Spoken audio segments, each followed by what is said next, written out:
B Marsh Boxing. We back at it. What's happening, world? Back at it with another post-fight review. WBA Super Middleweight Super Champion and also Ring Magazine Champion Callum Smith, 26-0, I believe, brings his title to the ring against John Ryder. And this was a very competitive fight, you know what I mean, from the beginning to the end. John Ryder was a much shorter fighter. I don't know these guys' dimensions. I do know Callum Smith is a much bigger fighter. But John Ryder was doing this thing with his cutting off the ring and closing the distance. You know, I mean, the first two rounds could have gone either way. I gave him to John Ryder. You know, I thought John Ryder was timing Callum Smith. When Callum Smith would throw a shot, Callum Smith, well, John Ryder would let his hands go every single time. You know, I mean, there was no keeping his hands in his pocket, nothing. John Ryder, to me, had the better combinations in this fight when he closed the distance. You know, what I mean, him being the southpaw fighter, closing the distance with his jabs, left and right hook combinations. You know what I mean? And the man, Captain Smith, man, he gave up his height a lot in these rounds. You know what I mean? Especially in the later rounds. You know, the man got his eye cut up, his nose busted. You know, this was a more difficult fight than Callum Smith intended it to be. You know what I mean? You check it. Callum Smith is a guy who usually goes to the body often. You know what I mean? But I think in this particular instance, the guy was so much shorter than him. Him going to the body early and often would leave himself, you know what I'm saying, making himself short, you know what I mean, fighting small, and would leave him open for more counter shots that he was already catching because the man John Ryder was ready every single time. John Ryder has very deceptional fast feet too. You know what I mean, he was cutting off the ring very well. He definitely took Callum Smith's height out of the picture, out of the it wasn't a factor at all, you know what I mean? Especially in round 11 and 12, you know what I'm saying? I gave those rounds to the man, John Ryder. John Ryder was definitely working on the inside, had the man on the ropes every single time. But now in the later rounds is when Callum Smith is starting now to clinch, you know what I mean? The Klitschko clinch, basically, you know what I'm saying? It was a little too late, you know what I mean? He should have been fighting tall all throughout the fight. But you know, he did have his good rounds, you know what I mean? Rounds 3, 4, and 5. I gave to Callum Smith. I thought Callum Smith was boxing well behind the jab, standing in the center of the ring, holding his square his gravity, and he was just dictating from in the center of the ring.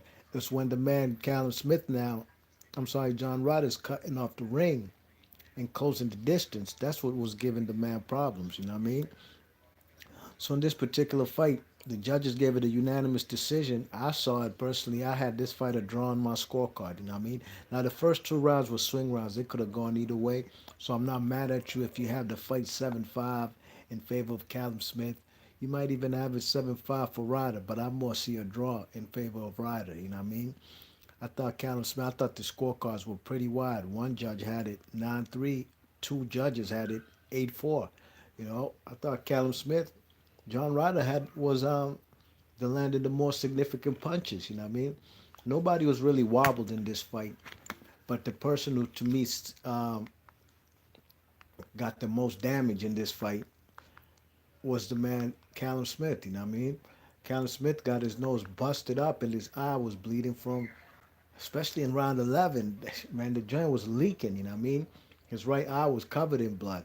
You know, so it's cut, man. They did a great job in the corner. You know what I'm saying? But overall, it was a difficult fight for the Liverpool guy in Liverpool, and this was a homecoming fight, his first title defense in his hometown.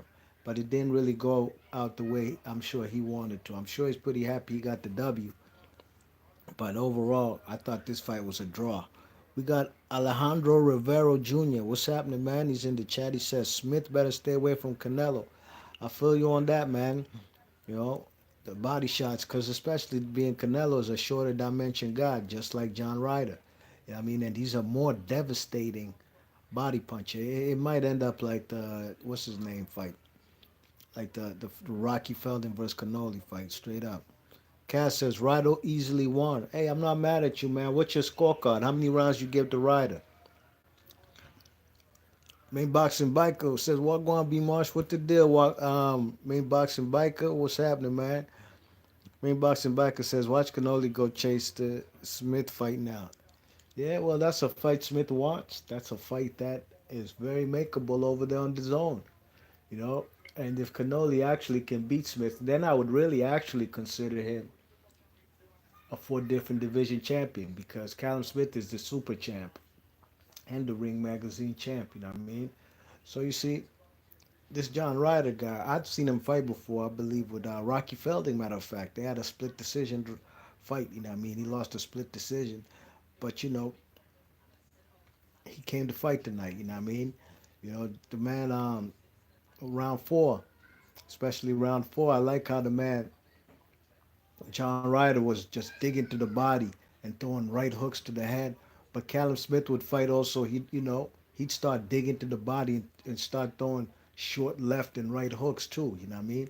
Which is not really suited for a guy of his height to be throwing those kind of hooks at short distance. You know what I'm saying? Because he was really planting, digging his feet into the ground to throw them hooks. And every time, like I said, man, John Ryder was ready to assault and unleash, especially with his right hook from the southpaw stance. You know what I'm saying? His combination punching, especially on the ropes, is to me what won him at least 6 rounds on my card. You know what I mean? But Callum Smith ain't gonna lose his title just like that via decision in his hometown in his first title defense in his hometown. You know what I mean? So John Ryder had to do just a little bit more to snatch his title. And I'm not one of those guys to say, "Oh, you really just got like a challenger can't win a split decision or majority decision over the champion, even in his hometown." Nah, if you win on my scorecard, on a legitimate judge's scorecard, so be it. But I had a draw in this fight. But it was a good fight overall. You know what I mean? Very good fight. Peligroso says, peace, peace, fam. Will this pique Canelo's interest? Who would you put your money on? I'd definitely put my money on Canoli. And I would not doubt it one bit. They've both talked about fighting each other. Canoli has a an extensive list of fighters he can fight that he can pick and choose from. And Callum Smith is at the top of the heap, you know what I mean? And Callum Smith, I'm sure, has been longing for this fight. Don't be surprised if Canoli comes out there to Liverpool, you know what I'm saying, to fight the man in a big stadium fight. Don't be surprised one bit. Main Boxing Biker says Canoli like to chase man them when they look vulnerable. Absolutely. No question about it. Jonathan Ascension says Smith looked bad. Benavides put this man away, in my opinion. I agree. I agree. But then again, it'll be a great fight. I'm not gonna just ride off I'm sorry, I'm Callum Smith. Cause like again, Callum Smith is a guy tonight. He really had to actually hunch his back. You know what I'm saying, and get low. That's why the man was over there actually throwing hooks and stuff rather than a lot of straight punches. Because John Ryder closed the distance well. You know what I mean? Now, versus a guy like David Benavidez and Callum Smith, these are two different dimensions of fighters. Two tall guys. Both guys are going to want to secure the real estate in the ring and not give up the distance. You know what I mean? So I expect that to be a more tactical fight until somebody gets hurt. And best believe in that fight, somebody will get hurt severely, unlike this fight. MC Royal, he's in the chat. He says, "Peace be Marsh. Who would you pick if Smith versus Benavidez took place?" I'm undecided about Benavidez. Peace to you, MC Royal. Salute. That particular fight, like I said, man. Hey, look, Callum Smith is he's a guy with a tall frame. You know what I mean? Got a long torso. It's a slim guy. I don't even know how he boils down to 170, 168. But more power to him, you know what I mean? But David Benavidez, on the other hand, is a young dude, you know what I mean? A young dude. Yes, he beat the dog Durrell, but I'll be honest with you, the dog Durrell has always been a cherry picker. He's a two-time world champion, conveniently because he waited around for opportunities to become this champion by fighting maybe the weaker opponent when they get a belt or fighting for a vacant belt, etc. You know what I'm saying? Look, let's be honest. Would the Dog Durrell even be a two-time world champion at super middleweight if David Benavidez didn't test positive for cocaine? Probably not, because David Benavidez wouldn't be stripped of if he didn't test positive for cocaine, and they would eventually have to fight. The Dog Durrell would be a Mando, and eventually the same fate might happen like what happened to him on that what was it? Errol Spence versus Sean Porter undercard. David Benavidez versus the Dog Durrell. You know what I mean? So I've seen David Benavidez get dropped by Ronald Gavril. Went the distance with him twice. The second fight was more a concise victory. You know what I mean?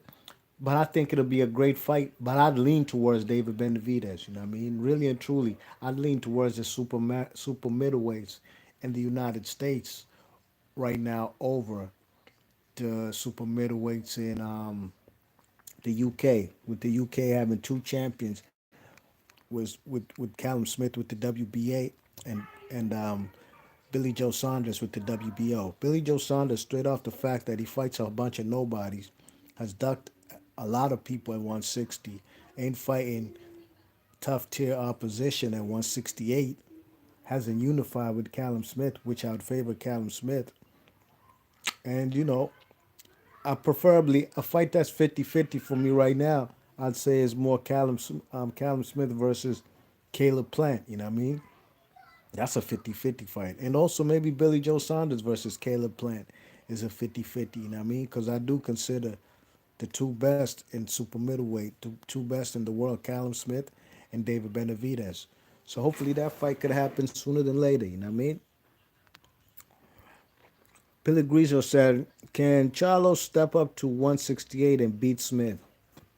Uh, we first got to see Charlo versus elite fighters at 160. Brandon Adams, Willie Monroe's, Dennis Hogan's ain't cutting it. You know what I mean? And it's unfortunate. Those are the type of guys he got coming to fight over there. We'll see if he can even get it past a guy like Chris Eubank Jr., who's now fighting over there on the PBC, making his American debut. So we shall see, man. But this was a good test right here to see where the super middleweight division is really at as far as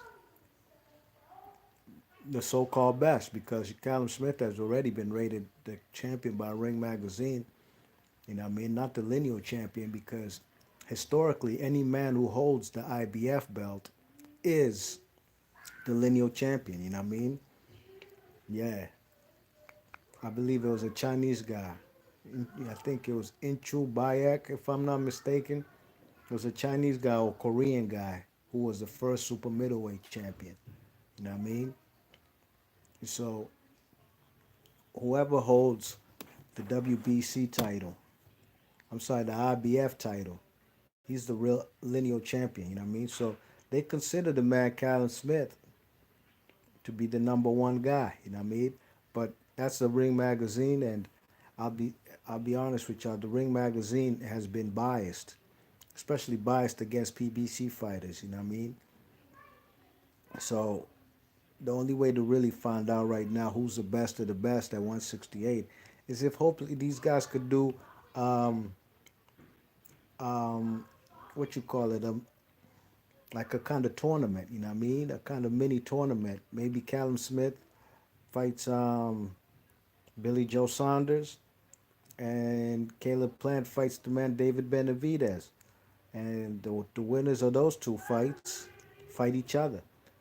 But best believe all these fighters will probably keep it safe and try to keep it safe, and hopefully pray that the man Canoli comes up to 168 pounds, or comes down actually to 168 pounds, and hopefully picks one of them. You know what I mean? That's what a guy like Caleb Plant has been talking about when I've been seeing a couple interviews. He's been talking about, and it actually makes sense. So in a perfect world, in his dream world, this scenario might happen if, because Canoli is on the zone with Billy Joe Saunders and Caleb, what's his name, Callum Smith. Maybe if Callum Smith versus they fight each other versus Billy Joe Saunders, then Canoli fights the winner of that. And if David Benavidez and Caleb Plant fight each other, the winner of that can face. The winner of Cannoli versus Billy Joe Saunders versus Callum Smith. You know what I mean? So it's a lot of if ands happening there. So more than likely, it's not gonna happen. You know what I mean? But to be honest, we shall see, man. But like I said, the lineal champion, matter of fact, wasn't Inchu Bayek. It was Murray Sutherland. He was the lineal champion, the first man to hold a 168-pound title ever in boxing, and that was like 1984. You know what I mean? He actually lost to the guy. It wasn't Inchu Bayek. It was Park Chong Pal, a guy from South Korea. You check it. So any man to me who holds the IBF belt is the first man ever. That's the first belt ever in super middleweight division. You know what I mean? So they're the lineal champion. And like Caleb Plant been saying, he wants to be the first undisputed super middleweight champion ever. Because there's never been a undisputed super middleweight champ ever.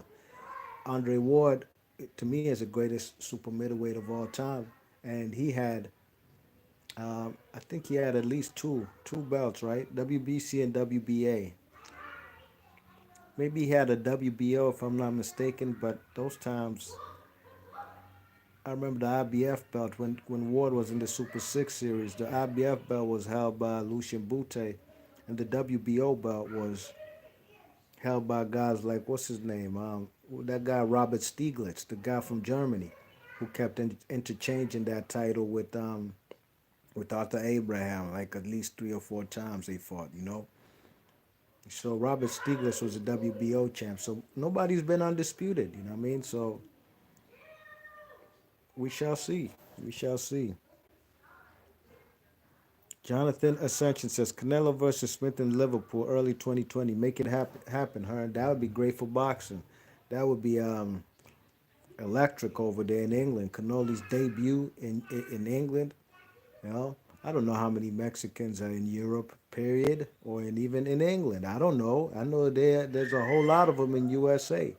So this way his fan base is. But if the man could, you know, if the man Canoli could expand his territory in the world, you know what I mean? Expand his marketplaces like in England, like how Lomachenko came over there. That'd be great for him and great for boxing, you know what I mean? World it's boxing. Boxers come from all over the world. It's a world sport. Yes indeed. So yeah, man, I had a draw on my card, John Ryder versus Callum Smith. Couple swing rounds in there. If I could have gone either way, I'm not mad at the decision, but come on now, those scorecards were pretty wide. You know what I mean? And Callum Smith was you could tell, and he basically said it himself. Like he can't really no disrespect to John Ryder, but he can't really get up for these type of fights. I personally don't use that as an excuse. Can't overlook any of your opponent, no matter what kind of level he is. If he's lower tier level, then you're not world class. Then get rid of him and get him up out of there quick, fast. Don't make any excuses. But it is what it is.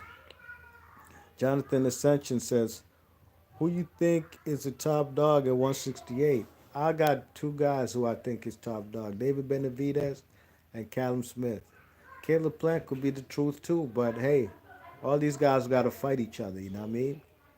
For real. And Caleb Plant, he might be facing Angulo next. That's an easy win. Angulo's a career junior middleweight, a 154 pounder, not a 168 pounder.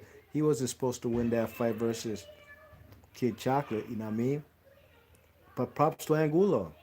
And that's why, the guys, gave a lot of props to Al Heyman for resurrecting his career because, he talked about how he was on the edge of sanity, basically depressed, had a lot of losses in his last few fights, but got an opportunity to fight Kid Chocolate, not because Kid Chocolate was cherry picking, because Kid Chocolate was in an IBF title eliminator versus Caleb Truex. Caleb Truex pulls out with an injury, late minute replacement. Angulo steps in and he actually upsets the apple cart, and that's now how he's in position right now to challenge for a world title. So if anybody out there jumps out and trying to say that Caleb Plant's cherry picking, nah, Angulo actually earned his shot. You know what I mean? You check it. We can't be doing that with guys that we like and that we don't like. Guys that we don't like, we say they cherry picking when they fight and they mandatory. But guys that people do like, let's say like a Lomachenko or Anthony Joshua, they give them excuses for fighting they mandatories. You know what I mean? I mean, they don't give them excuses. They say they have to. So we can't be cherry picking, or we gotta be consistent all the way around. You know what I mean? If you fight your mandatory, fight your mandatory. You have to. I've never opposed anybody fighting they mandatory unless it's a mandatory versus somebody we don't care for, and there's uh, unification or undisputed fight that this mandatory might block. That's when I'm not for the mandatories. You know what I mean? But it is what it is. You check it. Uh, Petty Grosso says Caleb Plant is a dark horse at 168. He got Benavidez' number. I don't know how he got his number. They never fought. I won't disagree with you that he's the dark horse. You know, we gotta see who he's gonna fight. You know, but I'm gonna keep it tall with y'all. Sure, he fought Mike Lee in his last fight, that Subway commercial guy from Notre Dame fighting Irish football and shit. Yeah, okay. He exposed and disposed of that guy in a hurry. That guy actually did not deserve a title shot, okay? All right, cool. He beat him in 2 rounds, you know what I mean? The second guy that Caleb Plant will probably be defending against is Alfred Angulo. Like I said, I have no problem with that fight. Alfred Angulo earned the shot, you know what I mean, by beating Kid Chocolate. But even if Caleb Plant beats that guy, those are those wins ain't gonna be as good wins like David Benavidez beating the dog Darrell and probably going to beat the man Yildirim, that Turkish guy who I thought was on the verge of upsetting the man, the dog Darrell. You know what I mean? So, like I said, those are weak opponents that the man Caleb Plant's fighting. We got to see them in there with a live opponent, a guy like Uska Tegay, which he passed. He passed through. I'm not going to say he passed with flying colors. Yeah, he dropped Uska Tegay twice, but Uska Tegay was on his heels, you know what I mean? And Uska Tegay made that a very close fight. So Caleb Plant might be the dark horse. He might be the number one dude. These guys got to fight each other so we really find out, you know what I mean? Um, Jonathan Ascension says Angulo looked like a dog versus Quilly. Man, Angulo kid was a man possessed with the power shots. You know, that guy Kid Chocolate, man.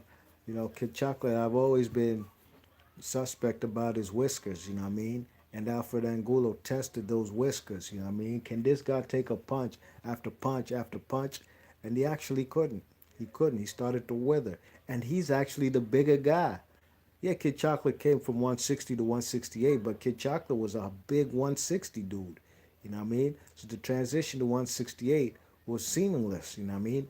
But Angulo, a guy who hadn't even fought at that weight class for a career, and a guy who had been out of boxing for a while, he put the pain on Kid Chocolate. That was a very entertaining fight. Very good fight, actually. Okay, where we at? Jonathan Ascension says, kind of want to see Angulo versus Plant. Hey, I want to see it too because Angulo earned that title shot. But I think it's going to be the Caleb Plant. The best thing he do, he can box. That white dude got soul. He got moves. He can box. You know what I mean? He's a cute boxer. You know what I'm saying? Very slick. You know, and I think his style is going to be tailor made for the man Angulo. I'm sorry, Angulo's style is tailor made for the man Caleb Plant. It's going to be another fight like Porky Medina, how Caleb Plant beat Porky Medina. You know what I mean? He ain't beat him as convincingly as David Benavidez. No, David Benavidez put Porky Medina under the ropes. A tough, rough, and rugged Mexican Porky Medina. You know what I'm saying? But I think Caleb Plant's going to box circles around Angulo. And if Angulo earned the shot, so be it. Paul Grosso says IBF strict with the Mandos. You already know IBF don't play with the Mandos. They don't play with the Mandos. But the IBF ain't gonna cock block a fight. Ain't gonna cock block a undisputed or unification fight. All you have to do is write a letter of exemption to the IBF, and they'll grant you that.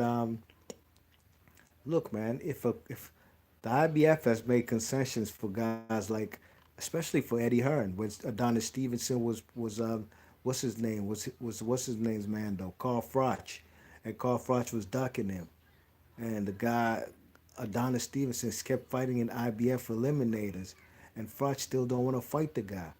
He kept getting exemptions to fight XYZ rather than Adonis Stevenson because of letters Eddie Hearn was writing to the IBF, you know what I mean? But they came to a last draw where the IBF wasn't taking no more exemptions, and the man Froch was on the verge of getting stripped, but through the grace of God, Adonis Stevenson got himself a title shot, not at 168, but now 175 versus Chad Dawson. The rest is history. He became a world champion for 5 years, and Froch got to keep his world title because he ain't have that mandatory lingering no more. Also with Kell Brook versus Errol Spence. You know, Errol Spence was the bando for Kell Brook. He had to fight through one eliminator, ready to fight for the title, but Eddie Hearn made an exemption for the guy, and he ain't get to fight. Uh, what's his name? Kell Brook and Errol Spence didn't happen immediately. Errol Spence had to fight in yet another eliminator. This time versus it was against Leonard Bundle. He beat him. Then he had to fight in another man though versus Chris Algerian. He disposed of both them guys. Now Kell Brook had nowhere to run, nowhere to hide. He ain't in no unifications. He had to go ahead and fight the Mando. So absolutely, Paul Peligroso. That's definitely the IBF be strict with their Mandos. But like I said, they're not gonna stop a unification or undisputed fight. You know what I mean? Now there's a lot of rumors in the heavyweight division that whomever wins between Anthony Joshua and Andy Ruiz, they're gonna drop the IBF title because Pulev is the Mando, and Pulev might fight I don't know who for a vacant title. I don't know. We shall see. You know what I mean? We shall see. But look, the IBF stripped the man, the shortest reigning heavyweight champion of all time, the shortest lived heavyweight champion of all time, a fraud who lingers around today. And I used to have respect for the guy, but and I like his boxing skill set, but I've just realized he's been conning us for years, and that's Tyson Fury, the shortest lived ever reigning heavyweight champion of all time. You know, he was only a champion for 2 weeks before the IBF. I think even 10 days before the IBF stripped him for his IBF strap for not facing his mandatory. And that was Glaskov, the guy I think from Russia or Ukraine or wherever. And Glaskov got to fight versus, what's his name? Charles Martin, you know what I mean? Now, that's because this guy was trying to go on with a rematch versus Vladimir Klitschko. I don't know why the IBF didn't make an exception for him, but it is what it is. Jonathan Ascension says Uska Tigay gives everyone problems. Absolutely. That's a tough dude. I haven't seen him in a while, but I've seen him fight live versus the Dog Durrell, the first fight. Epic. That shit was epic. That was one of the most epic nights I've ever been to a live boxing event. Paul Grosso says people fall in love with Benavidez' hand speed, but his feet are hella slow. And he was chasing Durrell instead of cutting off the ring. Durrell was making it a close fight before the cut opened. Absolutely, man. Yeah, the dog Durrell did a lot better. And I made a video saying that he might go the distance. You know, people just expected David Benavidez to blow him out the water, and I'm not gonna lie. When the fight first got announced, I said, "Rest in peace to the dog Durrell." You know what I mean? But when I really got fight got closer, and I got to breaking down the fight, did a little breakdown prediction. I thought the guy might go the distance, or he might get stopped on cuts, and exactly what happened.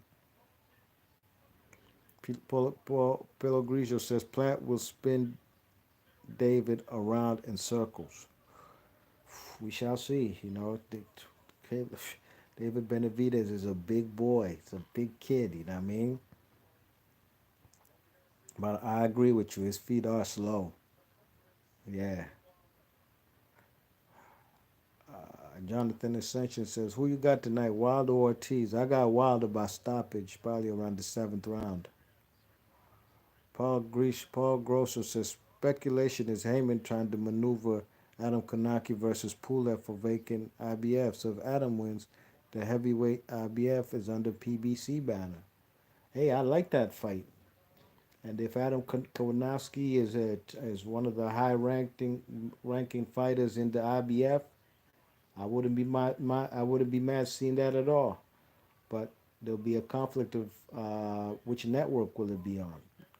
Kownacki being a PBC fighter, Kubra Pula being a guy on the what do you call it? ESPN top rank banner. You know what I mean? So we shall see.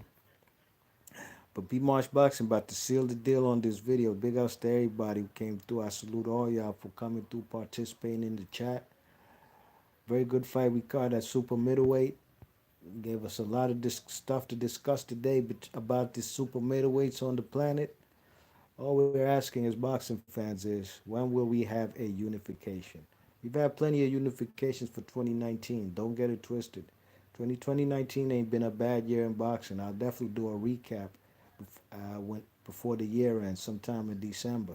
A recap of the whole year. But overall, it's been a great year of boxing to me. You know what I mean? We got a lot of unifications, and that's all I ask for in boxing. Guys unifies. It's a damn shame when we got four guys walking around planet Earth calling themselves a champion. Where they cojones at? Step up and say that guy ain't a champion. Let's fight. I'll snatch your belt. Winner takes all. I wish boxers had that type of mentality. Managers, promoters, and boxing would be in a better place. But big ups to Pelo Grosso, Jonathan Ascension. Big ups to my man MC Royale, main boxing biker. Big ups to Cavs. Salute to everybody in the chat. Alejandro Rivera. Shout outs to all y'all. Thanks for coming through. If you're new to the channel, please share, subscribe. Hit the thumbs up on your way in and on your way out. And I'm gonna catch y'all on the next one. I'm Ghost.